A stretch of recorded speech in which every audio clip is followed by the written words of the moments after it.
ఎత్ర నారీ పూజ్యంతే రమంతే తత్ర దేవత. ఇది భారతదేశం మహిళల పట్ల చూపిస్తున్న ఒక నిబద్ధత. ఎప్పటి నుంచో అనాదిగా మహిళలకి ఇస్తున్న ఒక వాల్యూ. అయితే దానికి భిన్నంగా మన ఆంధ్ర రాష్ట్రంలో మాత్రం ఒక ప్రభుత్వం 5 సంవత్సరాలు ప్రజల్ని పరిపాలించిన ఒక ప్రభుత్వం దానికి భిన్నంగా వ్యవహరిస్తూ మహిళలంటే అత్యంత చులకనగా అత్యంత హేయంగా ప్రవర్తిస్తూ ఈ సమాజంలో నాయకులుగా ముందుకెళ్తున్నారు. అంటే ఇదెంత బాధాకరమైన విషయం అంటే వీళ్ళు నిజంగా ఆంధ్ర రాష్ట్రాన్ని 5 సంవత్సరాల పాటు పరిపాలించారా, మహిళల పట్ల వీళ్ళు ఒక నిబద్ధతతో ఉన్నారా అని ఒక ప్రశ్నార్థకంగా వాళ్ళ నాయకత్వం మారిపోయిన పరిస్థితి. ఈరోజు రాష్ట్ర సీఎంగా ఉన్న వ్యక్తి వాళ్ళ తల్లిగారితో అవమానంగా వాళ్ళ తల్లిగారిని దూషిస్తారు. అదేవిధంగా నారా లోకేష్ గారు ఐటీ మినిస్టర్ గారు వారి తల్లిగారిని దూషిస్తారు. అదేవిధంగా హోంమంత్రిగా వ్యవహరిస్తున్న ఒక మహిళని దూషిస్తారు. డిప్యూటీ సీఎం అయిన పవన్ కళ్యాణ్ గారి పిల్లల మీద సోషల్ మీడియాతో దాడి చేస్తారు. ఇక ఎమ్మెల్యేలుగా వ్యవహరిస్తున్న మహిళా ఎమ్మెల్యేలుగా వ్యవహరిస్తున్న ఎందరో మహిళా ఎమ్మెల్యేలని ఎంతో హేయంగా నీచంగా కించపరిచే మాటలతో సోషల్ మీడియా దాడులతో ముందుకెళ్తారు. వీళ్ళు ఏ రకంగా నాయకులు అని అనిపించుకుంటున్నారు, ఏ రకంగా మనుగడలో ఉండాలని అనుకుంటున్నారు, ఏమాత్రం సిగ్గు లేకుండా నిర్లజ్జగా సొసైటీలో మళ్ళీ మేమే వస్తాం అనే ఒక నినాదంతో ముందుకెళ్తున్నారు అన్నది ఈరోజు ప్రజలందరూ కూడా ఒక్కసారి ఆలోచించాల్సిన అవసరం ఎంతైనా ఉంది. మరీ ముఖ్యంగా మహిళా మనులకి ఇది నిజంగా ఒక ఆలోచించదగ్గ తరుణం అని నేను చెప్తాను. ఎందుకంటే ఒక మహిళని కించపరిస్తేనే నిజంగా ఆ ఇంట్లో తండ్రి, కొడుకు, తమ్ముడు, అన్న నిజంగా ఎంతో కోపోద్రేకులు అయ్యే పరిస్థితి ఉంటుంది. అలాంటిది ఒక రాష్ట్రానికి సీఎం అయిన వ్యక్తి యొక్క తల్లిని భయంకరంగా దూషించినప్పుడు దానికి ప్రతిచర్యగా ఇక్కడ ఉన్న నాయకులు కానివ్వండి, కార్యకర్తలు కానివ్వండి, అభిమానులు కానివ్వండి రియాక్ట్ అయితే దానికి అర్థం లేని విధంగా దాన్ని సమర్థించుకుంటూ ఎలా తీసుకెళ్లారో, ఎంత వికృతంగా దాన్ని డైవర్ట్ చేశారో అందరం చూసాం ఇక్కడ. అదేవిధంగా అలాంటి మాటలు అంటున్నప్పటికీ కూడా దాన్ని ఒక సమర్థింపుగా ఆయన యొక్క అధిష్టానం, ఆయన యొక్క అధినాయకుడే దాన్ని సమర్థింపుగా ఇందులో తప్పే ఉంది, మా వ్యక్తి చేసిన వ్యాఖ్యల్లో తప్పే ఉంది, ఒక కులం నాయకుడిని టార్గెట్ చేస్తారా అని కుల ప్రస్తావన తీసుకొచ్చి దాన్ని డైవర్ట్ చేసే పరిస్థితి. అదేవిధంగా మీరు లోకేష్ గారి తల్లిని నిండు అసెంబ్లీలో మీరు అవమానించినప్పుడు దానికి రియాక్ట్ అయ్యి ఏదైనా మాట్లాడితే దానికి ఇంకా వింతైన పోకళ్ళు పోయి దానికి ప్రెస్ మీట్లు పెట్టి మాట్లాడే పరిస్థితి. ఈరోజు ఇంకా అత్యంత నీచంగా మహిళా ఎమ్మెల్యేలని వాళ్ళు చేస్తున్న పనులను బట్టి, లేదు అని అంటే వాళ్ళ వ్యక్తిగత విషయాల్ని బట్టి, అది కూడా పబ్లిక్గా ఏదో మీ ఇంట్లో ఒక నలుగురితో మాట్లాడుకున్నారు, మీ యొక్క వ్యంగ్యత లేదనంటే మీ యొక్క వ్యంగ్య చతురత లేదంటే మీ హేయమైన బుద్ధి, ఇమ్మెచ్యూరిటీని ఏదో మీకు తెలిసిన నలుగురు మధ్యలో మీ సానుకూల మీడియా ముందు ప్రస్తావించారు అనంటే ఓకే అనుకోవచ్చు. అక్కడతో మీ బుద్ధి, మీ కుంచిత బుద్ధి ఎంతవరకు ఉందో అర్థం చేసుకోవచ్చు. కానీ బహిరంగ సభల్లో, పబ్లిక్ ప్లేసెస్లో, పబ్లిక్ ముందు ఒక మహిళని తక్కువ చేసి మాట్లాడి అడ్రస్ చేయడమే తప్పైన పరిస్థితుల్లో ఈ రాష్ట్రంలో ఒక మహిళా ఎమ్మెల్యేలుగా ఉన్న వ్యక్తుల పట్ల, హోమ్ మినిస్టర్ల పట్ల మీరు ఇలాగ ప్రవర్తిస్తూ మాట్లాడుతున్నారు అని అంటే, దాన్ని మీరు పైపెచ్చి సమర్థించుకుంటున్నారు అని అంటే మీరు అసలు ఏ నాయకత్వానికి సంబంధించిన వ్యక్తులు, ఏ నాయకత్వాన్ని ఈ ఆంధ్ర రాష్ట్రంలో ముందుకు తీసుకెళ్తున్నారో మనం ఒక్కసారి ఆలోచించాల్సిన అవసరం ఉంది. ఒక వ్యక్తి ఈరోజు జుట్టు పట్టుకొని బయటికి లాక్కొస్తాను అని చెప్పి అవమానకరంగా మాట్లాడతాడు. ఇంకొక వ్యక్తి నువ్వు బయటకు వస్తే నేను చంపేస్తాను, బయటికి ఎలా తిరుగుతావో చూస్తాను అని చెప్పి మరొక ఎమ్మెల్యేని బెదిరిస్తాడు. మరొక మహిళా ఎమ్మెల్యేని నీ క్యారెక్టర్ మంచిది కాదు, మీ క్యారెక్టర్ మాకు తెలుసులే అని చెప్పి ఎంతో వ్యంగ్యంగా పబ్లిక్గా చెప్తాడు. ఇంకొక మహిళా ఎమ్మెల్యేని సోషల్ మీడియా వేదికగా తీసుకొని ఇష్టం వచ్చినట్టుగా చాలా అసహ్యంగా సోషల్ మీడియా పోస్టులు పెట్టి, కమెంట్లు పెట్టి వాళ్ళని నైతికంగా వాళ్ళ వాల్యూని తీసే ప్రయత్నం చేస్తారు. ఇంకా మరీ ముఖ్యంగా ఈరోజు తీసుకుంటే ఇది ఎంత విచిత్రమైన, ఎంత నీచమైన విషయం అనంటే, ఒక మహిళ యొక్క ఆహార్యం పట్ల, ఒక మహిళ యొక్క వ్యక్తిగత ఇష్టాల పట్ల ఈరోజు బహిరంగ చర్చించుకునే దౌర్భాగ్యంలో ఒక నాయకులు ఉన్నారు అని అంటే ఆ నాయకులకి, ఆ నాయకత్వానికి మహిళల పట్ల ఉన్న నిబద్ధత ఏంటి, గౌరవ మర్యాదలు ఏంటో ఈరోజు అర్థం చేసుకోవాలి. ఈ మహానాయకుడు అమర్నాథ్ గారు, గుడివాడ అమర్నాథ్ గారు, ఆయన చెప్తారు వాళ్ళ ఫ్యామిలీలో ఆయన తండ్రి లేని వ్యక్తి, మొత్తం మహిళలే ఆయన్ని పెంచారు అని చెప్తారు. అదేవిధంగా ఆయనకి 2 కుమార్తెలు ఉన్నారు, మహిళల పట్ల నాకు చాలా గౌరవం ఉంది అని చెప్తారు. మీకు ఈ మాత్రం కాస్త కూడా ఇంకిత జ్ఞానం లేదా అన్నది ఈరోజు నా ప్రశ్న. కనీసం ఇప్పుడు ఒక భక్తి విషయాలు కానివ్వండి, ఆచార విషయాలు కానివ్వండి, అలంకారాల విషయాలు కానివ్వండి, ఆహార్యాల విషయాలు కానివ్వండి, ఏ వ్యక్తివైనా అవి వాళ్ళ సొంత అభిప్రాయాలు, ఇష్టాల మీద ఆధారపడతాయి అని మీకు ఇంత కూడా జ్ఞానం లేదా అన్నది ఈరోజు నా ప్రశ్న.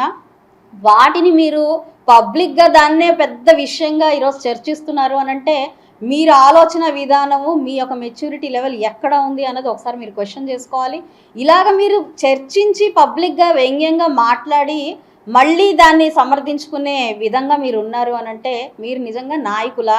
మీరు మహిళల పట్ల మీకు నిజంగా ఒక నైతికత ఉందా, ఒక వాల్యూ ఉందా, ఒక రెస్పెక్ట్ ఉందా? నిజంగా ఆంధ్ర రాష్ట్రం మహిళలు మిమ్మల్ని రేపు అన్ననాడు ఎన్నుకోవాలా? ఇది నా ప్రశ్న. అదేవిధంగా ఈ నాయకుల్ని సమర్థిస్తూ వారి అధినాయకుడు ముసిముసి నవ్వులు నవ్వుకుంటూ మహిళల్ని ఏమన్నా పర్లేదు, ఈ ఆంధ్ర రాష్ట్ర మహిళలు ఎలా ఉన్నా పర్లేదు అని మాట్లాడే మాటలకి ఇంకా ఆశ్చర్యపోవాల్సిన పరిస్థితి ఉంటుంది. ఆయన మన అమరావతి మహిళల పట్ల ఆయన మాట్లాడిన అత్యంత హేయమైన మాటల్ని సమర్థిస్తూ నిజమే కదా, అందులో తప్పే ఉంది అనే విధానంతో ఆయన వెళ్తున్నప్పుడు, ఆయనే ఉంటున్నప్పుడు, ఆయన వ్యక్తిగతంగా, నేను ఎప్పుడు వ్యక్తిగతంగా ఎవరిని విమర్శించను, కానీ ఈరోజు పబ్లిక్గా ఈరోజు ప్రతి ఒక్కరు ప్రస్తావిస్తున్న మాటే తీసుకుంటే మరి ఇంట్లో సొంత ఫ్యామిలీల్లోనే మహిళల పట్ల ఏమాత్రం వాల్యూ ఇవ్వని ఒక నాయకుడి కింద ఉన్న నాయకులందరూ మహిళల పట్ల ఏమాత్రం వాల్యూతో ఉంటారో మనం అర్థం చేసుకోవచ్చు. ఇక్కడ మరీ ముఖ్యంగా చెప్పుకోవాలంటే ఈరోజు ఆయనను సమర్థిస్తూ మాట్లాడుతున్న మహిళల గురించి నేను మాట్లాడుతున్నాను. మీరు ముందు ఒక నాయకుడి కింద కార్యకర్తలు కావచ్చు, లేదు అని అంటే ఏదైనా ఎమ్మెల్యేలు కావచ్చు, ఎక్స్ ఎంపీలు కావచ్చు, ఎక్స్ మినిస్టర్లు కావచ్చు, ఎన్నో పదవుల్లో మీరందరూ ఉండొచ్చు. అయినప్పటికీ ముందుగా మీరు ఒక మీరు మహిళ అయి ఉండి ఈరోజు ఒక నాయకుడు మహిళా నాయకురాల్ని, కామన్ మ్యాన్నే మీరు ఇంత నీచంగా కించపరుస్తూ మాట్లాడుతూ ఉన్నప్పుడు వాటిని ఖండించకుండా అందులో తప్పేముంది అని మీరు మహిళ అయి ఉండి మీరు సమర్థిస్తున్నారు అని అంటే మీరు మహిళగా రేపొద్దున అదే పార్టీలో మనుగడ సాగించగలుగుతారా? ఒకసారి మీరు ఆలోచించాలి. అలాగా మీరు సమర్థిస్తూ ఇంకా తప్పే ఉంది అని మాట్లాడుతూ మహిళలు మీరే వారికి సపోర్ట్గా ఉనంటే వారు ఇంకెంత రెచ్చిపోయి, ఇంకెంత దిగజారిపోయి మాట్లాడతారో మీరు ఒకసారి అర్థం చేసుకోవాలి. ఇవన్నీ మీరు గుర్తుపెట్టుకోవాలి. ఇవన్నీ ఎప్పటికైనా మీకు మళ్ళీ రిటర్న్ ప్యాకేజ్గా వస్తాయి. మహిళ అయి ఉండి మీరు ఒక మహిళా ఎమ్మెల్యే యొక్క హైట్ గురించి, వెయిట్ గురించి, కలర్ గురించి మాట్లాడతారు. మీరు మహిళా ఎమ్మెల్యే, ఒక మహిళా మినిస్టర్ని ఒక వ్యక్తి తన మేకప్ గురించి, తన యొక్క అలంకారం గురించి మాట్లాడితే దాన్ని సమర్థిస్తూ మీరు మీడియా ముందుకు వచ్చి మాట్లాడతారు. ఇవి ఎంత హాస్యాస్పదమైన విషయాలు. ఒక సంస్థాగత విషయాల మీద చర్చించండి, వారి పనితీరు గురించి చర్చించండి, ప్రూఫ్స్తో రండి. పలానా కార్యక్రమంలో లేదంటే పలానా పాలసీ పరంగా ఈ యొక్క తప్పు జరిగింది, లేదంటే ఇది కరెక్ట్గా సమర్థవంతంగా జరగట్లేదు అని చెప్పి డాక్యుమెంటేషన్తో మీరు రండి. ఇదే మీడియా మీ ముందు ఎప్పుడూ ఉంటుంది, మీరు మాట్లాడే ప్రతి మాట ప్రజల్లోకి తీసుకెళ్తుంది. కాబట్టి మీరు ఏదైనా కూడా రాతపూర్వకంగా తీసుకొచ్చి దీనికి సమాధానం చెప్పండి అని అడగండి. ఆ కన్సర్న్డ్ మినిస్టర్స్ ఎవరైనా కూడా దానికి మీకు సమాధానం చెప్పడానికి రెడీగా ఉన్నారు. అంతేగాని మీరు కించపరిచే విధంగా, అంటే వ్యక్తిగతంగా టార్గెట్ చేస్తే వాళ్ళు తక్కువగా ఆగిపోతారు, వాళ్ళు ముందుకు వెళ్ళలేని పరిస్థితి మనం ఆటోమేటిక్గా క్రియేట్ చేయొచ్చు. మహిళల్ని ఎప్పుడైనా వాళ్ళ వ్యక్తిగత విషయాల మీద మనం టార్గెట్ చేస్తే వాళ్ళు కాస్త సైలెంట్ అవుతారు అని చెప్పి మీ ఆలోచన ఏదైతే ఉందో అది చాలా చాలా తప్పు. అది రానున్న రోజుల్లో మీకే చుట్టుముట్టి మిమ్మల్నే ముంచేసే పరిస్థితికి తీసుకొస్తుంది. ఇదే విషయంలో నాకేమనిపిస్తుంది అంటే మీకు నిజంగా ఈ 11 సీట్లు ఎవరైతే వేశారో అది చాలా పెద్ద తప్పు చేశారని నాకు అనిపిస్తుంది. రానున్న రోజుల్లో ఒక్క సీటుకు కూడా మీరు అర్హత లేదు అని చెప్పి మీరు గుర్తుపెట్టుకోవాలి. మహిళలు ఏ ప్రాంతంలో మహిళలను అయితే అగౌరవంగా చూస్తున్నారో, అగౌరవపరుస్తున్నారో అలాంటి నాయకులకు కానివ్వండి, అలాంటి వ్యక్తులకు కానివ్వండి రానున్న రోజుల్లో మనుగడ ఉండదు. కానీ మీరు దాన్ని లెక్క చేయకుండా అదేం తప్పేమీ కాదన్నట్టుగా, అది ఒక మనకి విమర్శలో భాగంగా చాలా కామన్గా ఇది చెయ్యొచ్చు అనే ఒక విధానంతో మీరు ఎలా అయితే వెళ్తున్నారో అది పూర్తిగా నేనైతే ఈ మీడియా పూర్వకంగా ఖండిస్తున్నాను. దానికి మీరు క్షమాపణ చెప్పాల్సిన అవసరం ఉంటుంది. మహిళా కమిషన్ ముందు మీరు నుంచునే దౌర్భాగ్యం మీకు వచ్చింది అని అంటే మీరు ఒకసారి ఆలోచించుకోవాలి, మీరు ఏ పరిస్థితుల్లో ఉన్నారో, ఏ ఆలోచన విధానంతో ముందుకెళ్తున్నారో. కాబట్టి దీన్ని నేను పూర్తిగా ఖండిస్తూ, మీరు మహిళా లోకానికి, మన హోమ్ మినిస్టర్ అనిత గారికి బహిరంగంగా క్షమాపణ చెప్పి తీరాలి.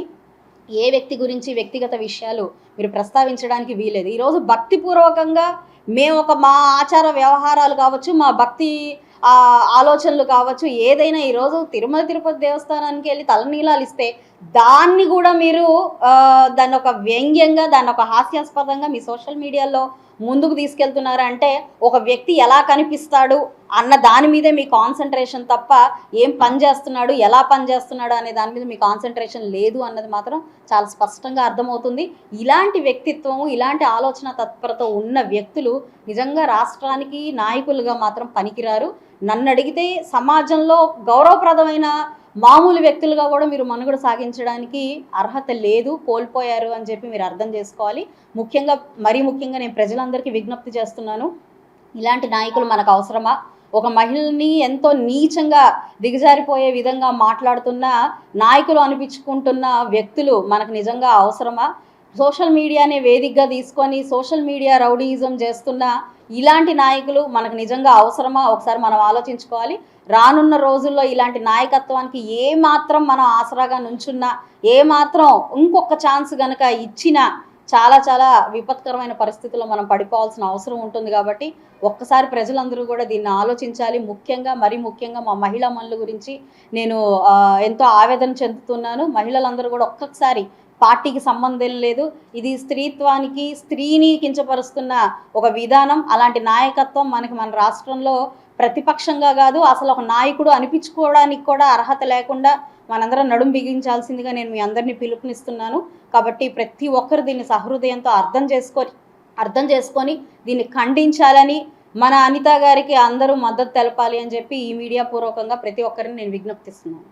ఈ వీడియో నచ్చితే లైక్ చేయండి. అలాగే మా ఛానల్ ని ఫస్ట్ టైం కనుక చూస్తున్నట్టయితే ఇప్పుడే సబ్స్క్రైబ్ చేసుకుని పక్కనే ఉన్న గంట సింబల్ ని యాక్టివేట్ చేసుకోండి. అప్పుడే మేము పెట్టే ప్రతి వీడియో మీకు నోటిఫికేషన్ గా వస్తుంది. అలాగే ఈ వీడియో పూర్తిగా చూసినందుకు ధన్యవాదాలు.